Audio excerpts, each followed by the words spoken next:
Muy buenos días a todos. Bienvenidos a este ciclo que estamos haciendo los lunes con contenidos más enfocados para el médico general. Mi nombre es Julián Giraldo, residente de tercer año de neurocirugía.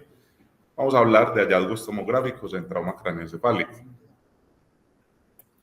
Para ponernos, digamos, en contexto sobre el estado del arte actual en cuanto a la búsqueda de trauma craneoencefálico en tomografía, vamos a remitirnos a este artículo, que es una revisión pues prospectiva, es un estudio observacional del Journal de Trauma de Emergencia y Choque. Este nos habla de una frecuencia de positividad en la tomografía del 50% versus una negatividad del 49% cuando estamos hablando del contexto global del trauma craneoencefálico. Esas son frecuencias que en la literatura van a oscilar y se van a ver inclusive hasta el 30%, pero que cambian con diversos factores, como podemos ver acá. Entonces, en relación a la clasificación según el Glasgow, hay unas tasas de positividad que pueden oscilar entre casi el 40% hasta el 97% cuando estamos hablando de trauma craneoencefálico grave. Además, hay otras asociaciones clínicas importantes. Este es un estudio observacional, ¿cierto? De observación, pero busca una relación donde no nos va a hablar de sensibilidad, pero donde podemos apreciar, voy a valerme del putero láser, un alto porcentaje, por ejemplo, de positividad en pacientes que pierden la conciencia más de 5 minutos, o un alto porcentaje de negatividad en quienes no lo tienen. La historia de meses, por ejemplo, tiene una alta relación, mientras que nos quedamos en ascuas cuando nos ponemos a averiguar si el paciente no ha vomitado. Por otro lado, hay una gran relación entre la presencia de convulsiones, que es una focalización, por supuesto, casi del 90%, de los pacientes que presentaron convulsiones tenían hallazgos positivos en tomografía. Interesante también el sangrado en el oído luego de trauma y también las clasificaciones que habíamos visto ahorita, especialmente pues la moderada y severa. Esto nos remite a que aún con lo valioso de la introducción de la tomografía que ya nos está acompañando, digamos, de rutina por más de 40 años, el examen físico sigue siendo un elemento esencial como predictor o como relación clínica, ¿cierto? Que nos haga hablar de la pertinencia de la tomografía, porque estamos hablando, por supuesto, de un examen en estos momentos rápido, ágil, pero con una alta tasa de irradiación. Entonces, sin ahondar en esto, pues quería traer esta pequeña imagen para que nunca olvidemos esa correlación clínica, más allá entonces de enfocarnos en la historia de trauma de ese paciente. De igual forma tenemos, además de esa asociación clínica, la escala de Glasgow, que sigue siendo vigente y que nos sigue acompañando desde 1976 y que tiene relación con la mortalidad y con desenlace funcional, y que ha tenido pequeñas variaciones, pero que esencialmente es un gran acompañante cuando queremos ahondar en diagnóstico en el paciente que tiene TEC, ¿cierto? Esta es la propuesta entonces del libro Greenberg, donde entonces nos subdivide, por ejemplo, el severo entre, pues el severo o el severo crítico, por ejemplo. Y finalmente, digamos que como médicos generales es claro que la tomografía está indicada en el trauma moderado y en el severo, pero en el leve siempre está esa duda. Y por eso aparece todo este contexto clínico, aparecen las escalas, inclusive se están desarrollando ciertos biomarcadores que ayuden a solucionar esa pregunta sobre la pertinencia, entonces, de la tomografía en el paciente que tiene el TEC leve, ¿cierto? A grandes rasgos, entonces, ese umbral de decisión para ordenar la tomografía en pacientes con TEC leve debería bajar ese umbral, como digo, en pacientes que tienen un Glasgow menor de 15 por más de 2 horas, en quienes estamos sospechando fracturas de base de cráneo o se ven clínicamente deprimidas, en los pacientes, por supuesto, que tienen fístula, que tienen comunicación, entonces, de ese sistema nervioso central, la convulsión postraumática, sin importar una escala de Glasgow, la focalización neurológica, desde lo motor, desde lo cognitivo, la emesis que no se controla, de la que no tenemos control con el antiemético, de igual modo la cefalea de la que no tenemos control. Ojo, los pacientes anticoagulados, sin importar su clínica. Y hay que tener, digamos, ese gatillo mucho más bajo en el mayor de 65 años, que tiene una pérdida de conciencia, que refiere a una pérdida de conciencia especialmente, o una amnesia, por ejemplo, mayor de 30 minutos, o mecanismos de alta energía, ¿cierto? Accidentes y traumas donde haya, por ejemplo, ocupantes de un auto que hayan fallecido, de un vehículo.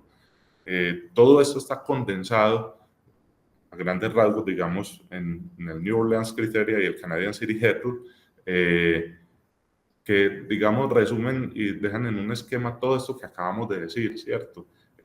Cualquier paciente que presente alguno de estos criterios, pues es un paciente que, a pesar de que consideremos que tiene un TEC leve, entonces se vuelve un candidato a una valoración tomográfica, ¿cierto? Dicho esto, digamos que someramente vamos a hablar de unos aspectos técnicos que importan a la hora de los hallazgos que vamos a valorar en la tomografía, ¿cierto? Entonces, básicamente, el gran valor de la tomografía respecto a las ayudas convencionales imagenológicas que existían antes, que era, por supuesto, pues, el rayos X, es que la tomografía nos da varios ejes de visualización que tienen la posibilidad de evaluar al paciente, pues, con el concepto del volumen o del voxel. Eso se posibilita porque tenemos a un paciente en un eje longitudinal Z, que dividimos pues en unidades de distancia, y es un eje que se va desplazando alrededor de un proyector del rayos X, y del lado contralateral tenemos un detector. Esa era la tomografía básica del desarrollo de 1970. Ahora tenemos multidetectores que captan esos rayos X desde el otro lado. Todo esto va girando alrededor del paciente a razón de unas revoluciones, digamos, por segundo, y es así como se define también el grosor del corte, que puede ser, por eso tenemos una tomografía de cortes finos, ¿cierto? O podemos tener tomografías de cortes de 5 milímetros que nos van a presentar más o menor detalle en el plano axial de lo que queremos ver, pues, en el paciente. Al lado de eso, la tomografía entonces se nos presenta a nosotros en unas escalas de grises que están medidas en las unidades Hounsfield, que para definir entonces una unidad de Hounsfield o el punto cero de la unidad de Hounsfield, estamos hablando de un voxel de agua a presión de un bar que genera una atenuación que se corresponde con un color específico. Ahora, aquí nos pasa que, digamos, la tomografía ha tenido tanto desarrollo en la generación tonal que está superando la capacidad del ojo humano. Cuando uno tiene entonces un televisor 4K y entonces se va por un 8K y realmente no ve la diferencia, porque la capacidad del ojo para captar fotogramas sigue siendo la misma, sin importar cuánto nos pueda dar ese televisor. Aquí es el mismo modo. Nosotros tenemos una limitación para la escala de grises, mientras que con la multidetección se está logrando una escala tonal de grises que ya nosotros no captamos. Es así entonces como estamos viendo que podemos tener muchas medidas, ¿cierto? Como 0 Hounsfield para el agua o -1000 para el aire. Y la podemos ver igual en la tomografía a nuestro ojo, ¿cierto? O podemos tener una medida de calcio que es de 100 a 300 Hounsfield, por ejemplo, y a veces al ojo humano la podemos confundir también con la sangre, que si la fuéramos a medir en Hounsfield sería 75 a 80. Un software o una máquina nos puede dar esta medida, pero el ojo humano no. Entonces, por eso es muy importante que nos valgamos de algo que se llama las ventanas, ¿cierto? Entonces, a grandes rasgos, entonces tenemos acá por ejemplo, la medida para hueso, que son 1000 unidades Hounsfield, estamos hablando de la tabla ósea, ¿cierto? Para la materia blanca, entonces, de 20 a 30 Hounsfield, ¿cierto? El músculo, 20 a 40, ¿cierto? Miren qué tan parecidos, entonces, son, al menos en la medida, estos componentes. Materia gris, entonces, de 30 a 40, la hemorragia de 65 a 95, y miren al ojo humano, pues qué tan parecido puede ser la valoración del calcio de la tabla o del calcio de un paciente con hiperparatiroidismo respecto entonces a la hemorragia. Del mismo modo, apreciemos entonces aquí el líquido cefalorraquídeo que tiene 0 unidades Hounsfield, y vamos a ver que la grasa y el aire, que están medidos entonces en un numeral negativo, los humanos se ven exactamente iguales, ¿cierto? Por eso entonces es importante valernos de la medida, y por eso es muy importante aprender a jugar con las ventanas ya hechas, como pueden llegar entonces en la tomografía, o digamos manipuladas al ojo del observador. Aquí tenemos, por ejemplo, a un paciente que podríamos ver en este corte, podríamos decir que es una tomografía que no tiene hallazgos patológicos, pero hay un problema. Tenemos entonces un subdural laminar que puede ser de 50 o 60 Hounsfield respecto a los 1000 de la tabla, pero en esta ventana, que es una ventana muy amplia, ¿cierto? Que tiene un contenido, muy mínimo, no lo apreciamos. Ahora, si reducimos y condensamos toda la escala de grises que nos da la unidad Hounsfield, ¿cierto? O sea, si pasamos de 300 colores de gris y reducimos la ventana a 100 colores de gris, ¿cierto? Entonces podemos ver alguna diferencia. Del mismo modo, teniendo acá, por ejemplo, algo que nos puede pasar desapercibido, ¿cierto? Como es entonces en corteza motora esta hipodensidad, al manipular la ventana, ¿cierto? Y aumentar el contraste y aumentar la cantidad de colores de gris que puede apreciar el ojo humano, entonces podemos ver que la diferencia entonces es mucho mayor, ¿cierto? Entonces podemos apreciar lo que sería un proceso hipóxico en estos momentos en este tejido. Ese es el valor entonces de los Hounsfield. Por otro lado, dicho esto, hay otras desventajas que podemos tener o artefactos que podemos tener porque la tomografía no escapa a la física, ¿cierto? Entonces, el primero de ellos es el endurecimiento del rayo, ¿cierto? Que se nos da a nivel basal, ¿cierto? Sobre todo en la fosa posterior, y que se nos da en relación con el ápex petroso. Por una razón, digamos que explicándola muy simple, es que tenemos una alta densidad ósea por la que nos pasan los rayos X que tienen menor potencia. Entonces, ¿cuáles sí pasan? Los que tienen mayor potencia, por lo tanto, los que tienen mayor potencia pasan fácilmente por el tejido y los van a ver con más hipodensidad, lo cual, para quien no tenga en cuenta este defecto, pues va a suponer un susto, porque aquí estamos teniendo un tallo hipodenso en un paciente que está absolutamente normal clínicamente, ¿cierto? El otro aspecto, entonces, es la refringencia, el otro artefacto, por ejemplo, de este paciente que tiene un material metálico, ¿cierto? Probablemente pues de un clip o un coil que genera entonces una refringencia de los rayos X por su alta densidad. Otro muy importante y que puede ser muy deformante y sucede sobre todo acá en la base del cráneo, es el defecto de volumen, que es cuando estamos utilizando unos cortes demasiado amplios. Por lo tanto, en el voxel las densidades o digamos que la variedad de densidades contenida en un voxel se puede confundir, porque el voxel es tan grande que podemos tener líquido cefalorraquídeo con hueso y con tejido cerebral en ese mismo voxel, ¿cierto? Entonces, por lo tanto, se van a ver este tipo de alteraciones que pueden ser solucionadas reduciendo el grosor del corte. Valga decir que a cortes más finos también se necesita más quietud del paciente, porque podemos tener otro artefacto, y es que con la movilidad podemos tener sobreposición. Ahora, bueno, ya hablamos de aspectos técnicos, hablamos de algunos artefactos importantes a tener en cuenta en la valoración de la tomografía. ¿Listo? ¿Qué es lo que vamos a buscar en una tomografía desde lo patológico? ¿Cierto? Esas son las preguntas, digamos, prácticas que necesitamos. Entonces, tenemos que buscar la sangre extraxial, la sangre subaracnoidea, que puede estar en los surcos cerebrales, en las cisternas basales, que son esos repliegues de dura donde tenemos líquido cefalorraquídeo que se pueden llenar también de sangre. Podemos tener hemorragia intraparenquimatosa, podemos tener también contusiones hemorrágicas por trauma.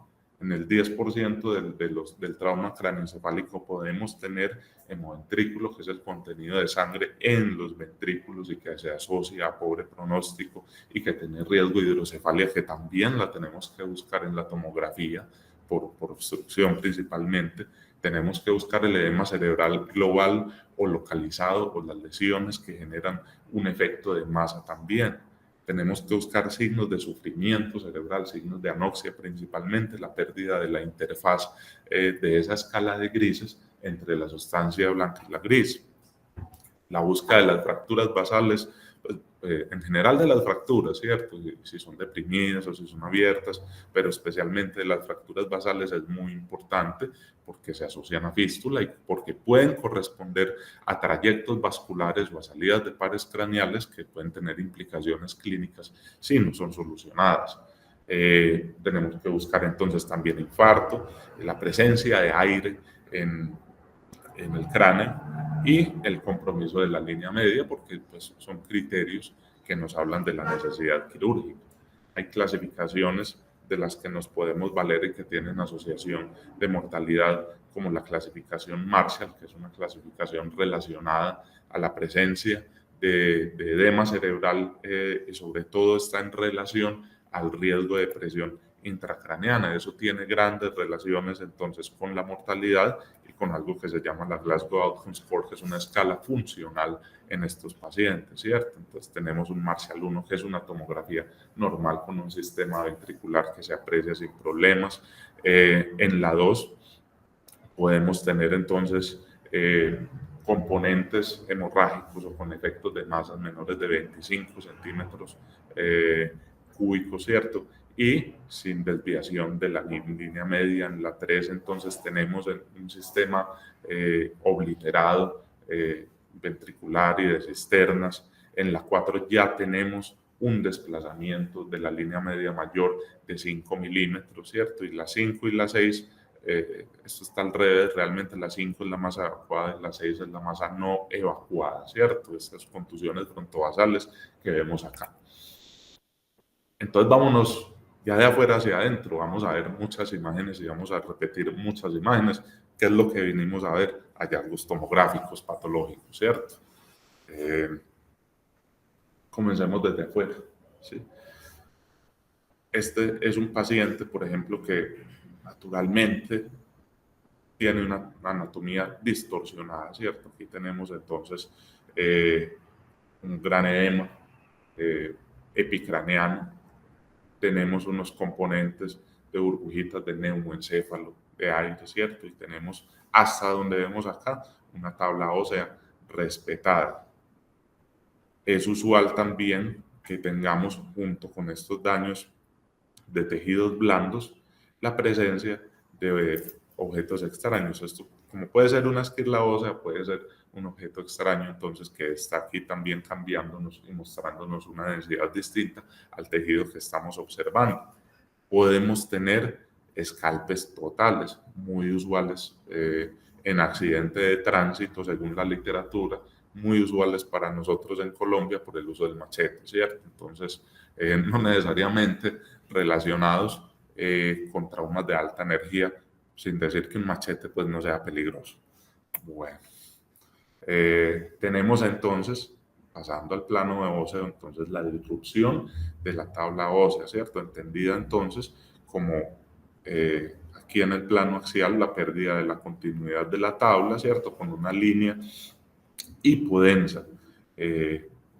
Puede ser no deprimida o puede ser deprimida, ¿cierto? Mayor que el propio diámetro de la tabla ósea.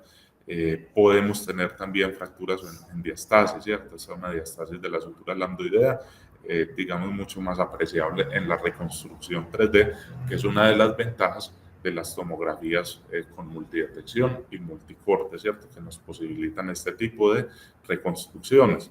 Es muy importante que cuando estemos evaluando fracturas, especialmente en las camas, ¿cierto? Tengamos en cuenta que es un paciente que hay que vigilar seriamente porque estas fracturas tienen una relación con trayectos arteriales, como por ejemplo de la meningia media, ¿cierto? Uno puede tener entonces hemorragias importantes que pueden tener efecto de masa, que pueda comprometer al paciente, ¿cierto? Esta imagen es de hecho, pues evidentemente, post-mortem. Tenemos entonces las fracturas que tienen un componente de esquirlas, como esta tabla ósea que tiene un hundimiento importante, ¿cierto? Es un hueso que se puede secuestrar, que se puede convertir entonces en un factor de riesgo para infección, ¿listo? Además, cuando nos vamos a la evaluación entonces de tejidos blandos, vemos que hay una protrusión, una herniación del parénquima cerebral a través del defecto donde entró esta esquirla y tenemos además una exposición de ese parénquima respecto al ambiente, ¿cierto? En las fracturas de base de cráneo, entonces aquí tenemos trayectos, los trayectos en base de cráneo son muy importantes, ¿cierto? Porque, por ejemplo, podemos tener compromiso de foramen yugular, en este caso, por ejemplo, el canal del hipogloso, que tengan relación entonces con daños vasculares, ¿sí? O daños pues, de par craneal. Es muy importante entonces la evaluación entonces de los niveles hidroaéreos, ¿cierto? Como en el caso pues aquí del seno esfenoidal. Podemos tener entonces las fracturas transversa o longitudinal, ¿cierto? Aquí con una luxación entonces de la masa y del yunque también, y que puede tener compromiso pues de parálisis del séptimo octavo par. Bueno, entrando entonces a contenido de los sangrados, aquí tenemos, esta es la misma imagen, pues es el mismo paciente que falleció por esa fractura asociada a este hematoma que aquí se puede ver claramente. Ese es el gran riesgo entonces de este tipo de fractura, ¿cierto? Que tengamos un hematoma epidural, el cual es biconvexo. Puede tener un gran crecimiento y un desplazamiento, un efecto de masa con desplazamiento de la línea media o herniación. Lo podemos tener como este, por ejemplo, que es más frontal, o podemos tener hematomas en la fosa temporal, ¿cierto? Que tiene mucho menos compliance.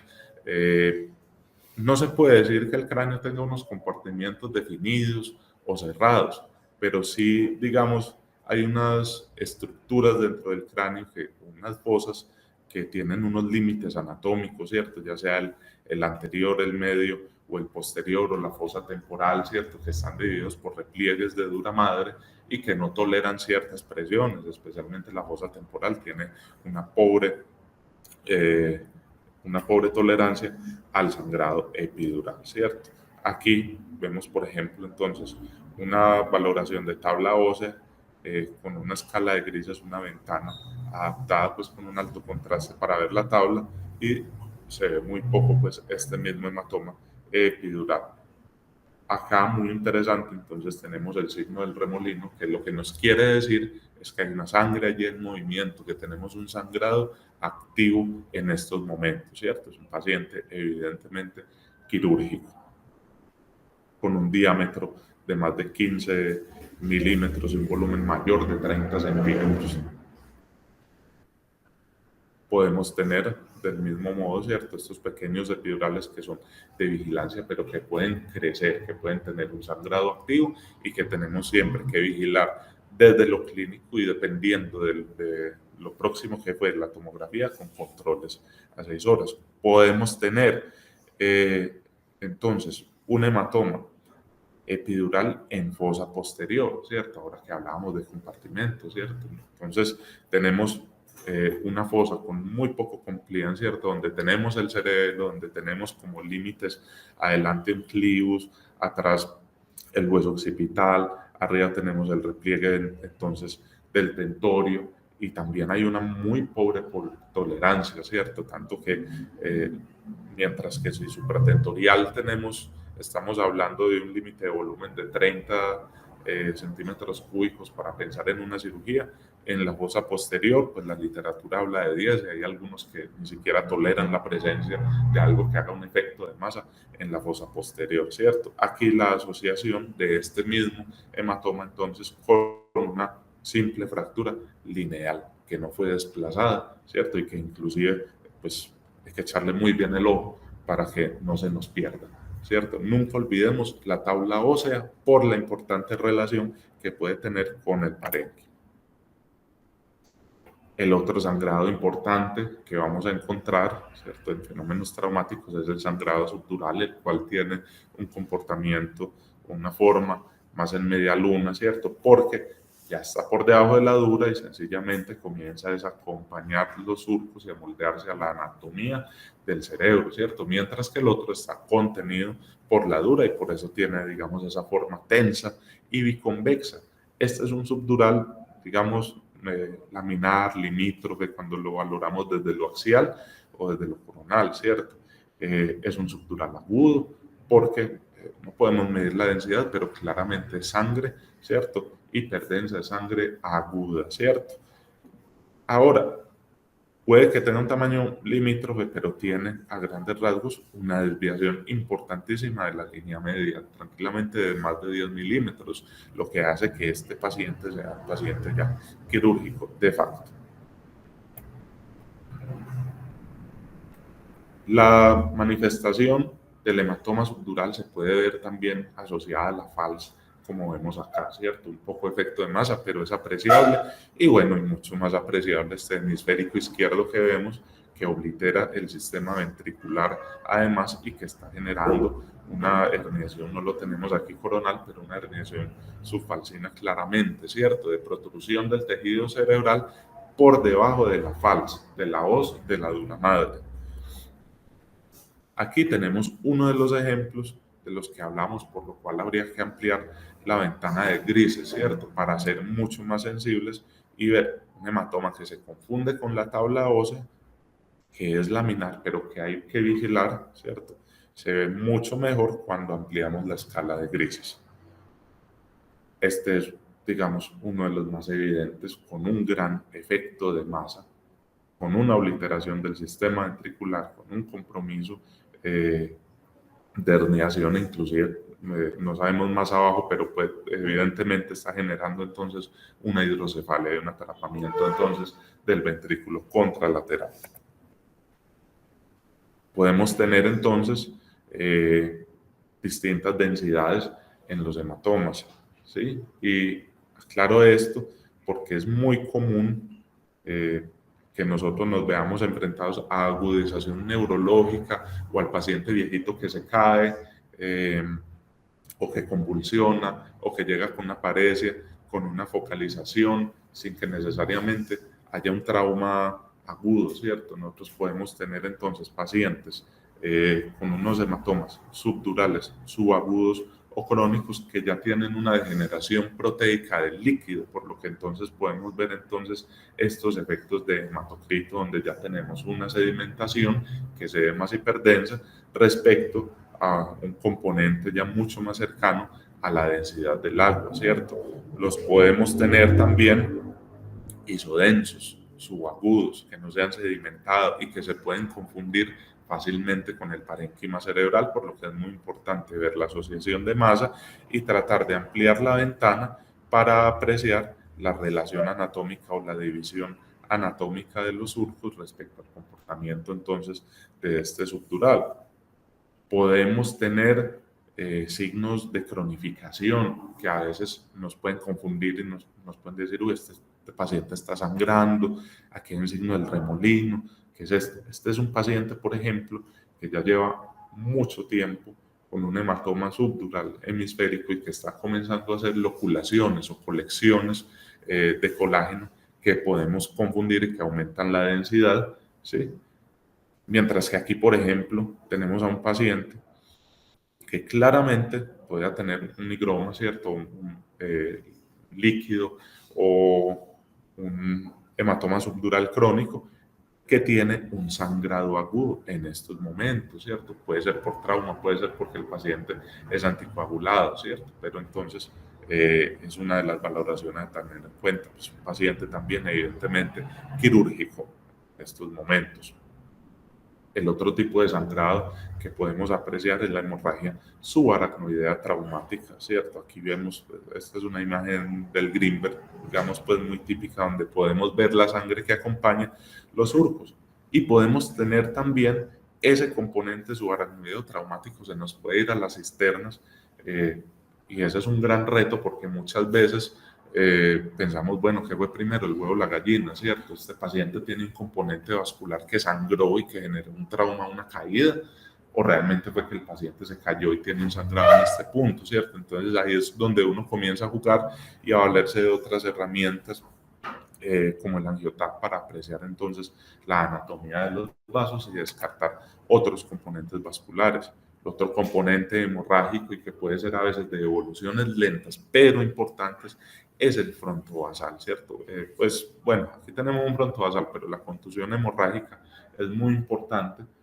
¿Por qué? Porque inicialmente es eso, es una contusión y tiene una relación con las prominencias óseas, especialmente en la base del cráneo, y porque tenemos entonces fenómenos de aceleración, desaceleración, donde el parénquima cerebral se choca contra estas prominencias, en este caso entonces estos surcos y las prominencias frontovasales, y generan ese componente que inicialmente no vemos de la contusión, poco a poco se va volviendo más hipodenso y vamos teniendo este sangrado y además un edema perilesional, ¿cierto? Que puede generar herniación de tejido y que puede generar obliteración del sistema de cisternas y del sistema ventricular, hasta el punto donde podemos tener atrapamiento, ¿cierto? Hidrocefalia del sistema ventricular o migración del sangrado hasta tener, por ejemplo, el hemoventrículo, que es otra cosa que debemos buscar en el trauma encefalocraneano. Esto es muy poco usual, ¿cierto? Y aquí vemos los grados 1, 2 y 3 del daño axonal difuso, ¿cierto? Algo que se da por aceleración, desaceleración, ¿cierto? Y son, digamos, esos microdesgarros entre el componente gris y blanco neuronal, pero que realmente son de difícil apreciación en la tomografía, y pues cuando se aprecian sobre todo en la resonancia, ¿cierto? Entonces el grado 1 son estos componentes hemorrágicos puntiformes de un comportamiento más hemisférico. El grado 2 está en el cuerpo calloso y el grado 3 entonces está en el tallo cerebral. Mucho más evidente, entonces, que más evidente que una herida por arma de fuego, ¿cierto? Especialmente esta que en este paciente entonces fue transhemisférica, lo cual aumenta la mortalidad pues a tasas superiores al 80%, 90% según la velocidad del arma.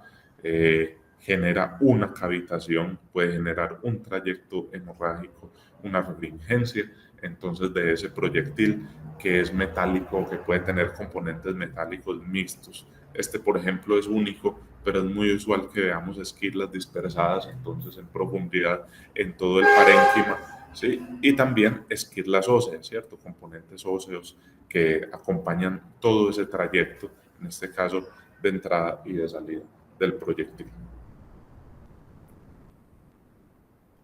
Mucho más evidente entonces el compromiso entonces por material penetrante, ¿cierto? Aquí está en el sorpédico, es un destornillador, seamos puristas, es un destornillador de palo que entró por la fosa posterior, y al lado de eso, de la evaluación de la profundidad, pues está la importancia de apreciar entonces la relación de edema y de hemorragia que se genera por la entrada en este punto, ¿cierto? Además, que puede ser algo cercano a componentes, está central, a componentes venosos como el seno sagital. Bueno, Con otras herramientas, digamos, más avanzadas, como es la angiotomografía, es muy importante, por ejemplo, que no se nos olvide, con la frecuencia de los traumas automovilísticos y de esos efectos de aceleración, desaceleración y latigazo que uno puede tener, afectación entonces de los vasos. En estos casos observemos el diámetro de las carótidas ostensiblemente disminuido por disección, ¿cierto? O este componente petroso de la carótida con un trombo, o aquí podemos apreciar entonces también una disminución de ese calibre, ¿cierto? Eso es muy importante siempre en la valoración. No vamos a ver necesariamente en una tomografía simple pues una carótida, ¿sí? Pero siempre hay que sospechar en la correlación clínica del paciente, focalización, paresia, anisocoria, ese componente de disección carotidia en aceleración, desaceleración. Ahora, si vemos fracturas asociadas entonces a estos forámenes, pues también, entonces tenemos que buscar ese daño, ¿sí? Pero no necesariamente necesitamos la fractura ni el trauma directo para tener daños vasculares. El otro componente también del trauma es el edema, ¿cierto? Que no necesariamente es inmediato. Jorge hace 8 días nos hablaba entonces de toda esta cascada secundaria de liberación de interleuquinas inflamatorias y de material citotóxico que genera el edema regional o global, como lo podemos ver acá, ¿cierto? Entonces es un asunto de tiempo la aparición de este edema y el compromiso de la presión intracraneana y el compromiso, pues aquí vemos entonces, por ejemplo, la pérdida de surcos, la obliteración casi absoluta del sistema ventricular, el sufrimiento, ¿cierto?, por poca perfusión de la materia gris y blanca, con la pérdida de la diferenciación entre la misma, ¿cierto? Aquí es donde vale esta escala de Marshall que estábamos hablando del edema global, ¿cierto? Es un paciente que, bueno, dependiendo de su pronóstico, de hace cuánto fue el trauma, pues requiere un componente de descompresión. El desplazamiento de las estructuras cerebrales dentro de esos compartimentos de los que hablaba es muy importante, ¿cierto? ¿Qué es el paso de un tejido que pertenece a un compartimento al otro? ¿Qué nombre le damos a eso? La hernia, ¿cierto? Este es un esquema, digamos, pues, sencillo, pero se entiende muy bien, es del libro Nedic de radiología, que nos habla entonces del componente, por ejemplo, de la hernia subfalcina que viene aquí abajo de la fals, ¿cierto? De la herniación externa, de la herniación transtentorial, ¿cierto? Donde las estructuras vencen entonces el repliegue del tentorio, de la herniación tonsilar, tonsilar o amigdalar, ¿cierto? Y de la uncal, ¿listo? Que en el axial la vemos pues dirigiéndose hacia la cisterna supracelular, que es la que vemos como una estrellita aquí basal, ¿cierto? Tenemos otros tipos de herniaciones, que es la transalar, el nombre es muy fácil, ¿a través de qué?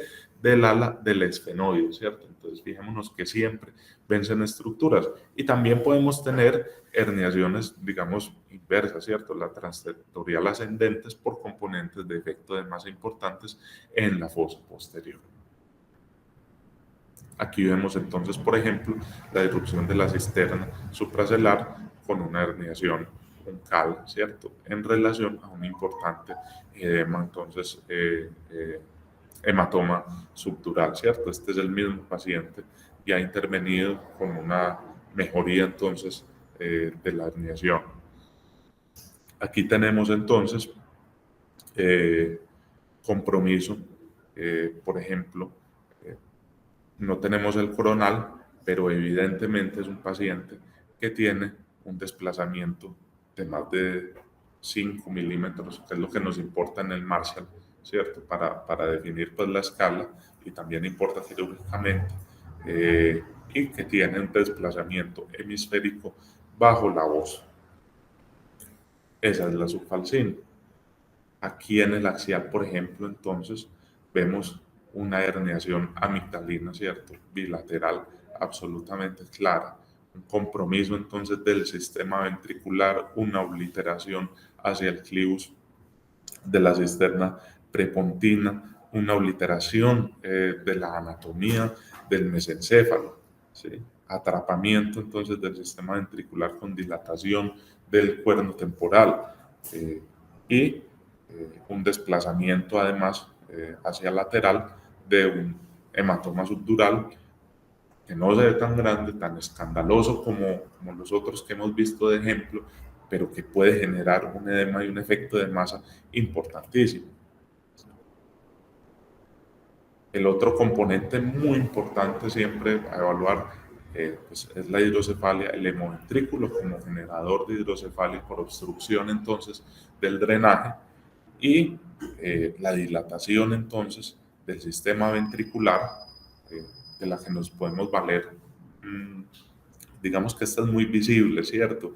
Y hay entonces un edema transependimario, una migración de agua por la presión hacia el parénquima cerebral, pero podemos valernos de herramientas como el índice de EOS, que si es mayor a 0.3 nos está hablando de un componente de hidrocefalia, y esa es la división entonces entre el diámetro obtenido entre los cuernos anteriores, que es el que varía evidentemente, y la constante en ese mismo plano axial del diámetro entre las tablas internas del cráneo. La ñapa, y esta es una diapositiva robada de una exposición muy entretenida mía que era de biomarcadores. Los colegas se ríen, les gustó mucho porque es muy buena para dormir. Pero es interesante porque es el futuro, ¿cierto? O sea, es algo que hay que pulir, ¿cierto? Pero, por ejemplo, entonces en Europa se están comenzando a implementar el uso de biomarcadores para tratar de acompañar a todas estas escalas de las que hablamos, ¿cierto? La Canadian Head Rule o la New Orleans Criteria, para resolver esa pregunta en el TEC leve sobre si este paciente merece una tomografía o no. Entonces ellos tienen todo un algoritmo que hay que manejar con mucho cuidado, porque por ejemplo ellos están manejando la proteína unidora de calcio, pero resulta que nuestros pacientes, los pacientes que tienen trauma cráneoencefálico, muchas veces tienen otro tipo de traumas. Entonces cuando uno tiene trauma musculoesquelético, cardíaco, hipoperfusión, sangrado, ¿cierto? Compromiso de huesos, esta proteína también se eleva.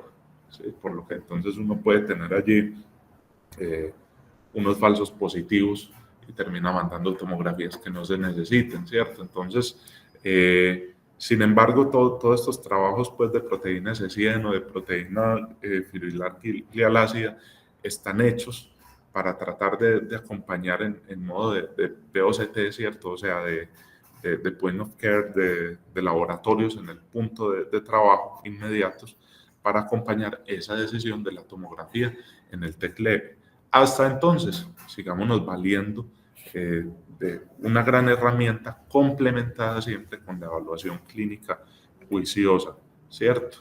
Y dejo acá la misma diapositiva que les había manifestado pues, hace un ratico sobre qué es lo que buscamos en la tomografía, ¿cierto? Siempre es qué es lo que buscamos y la relación con la clínica del paciente, la vigilancia juiciosa del paciente, ¿cierto? El diagnóstico tomográfico y el seguimiento tomográfico no reemplazan el ejercicio juicioso de la evaluación neurológica del paciente con trauma encefalocraneal. Era eso lo que les traía. Gracias. Atento a preguntas.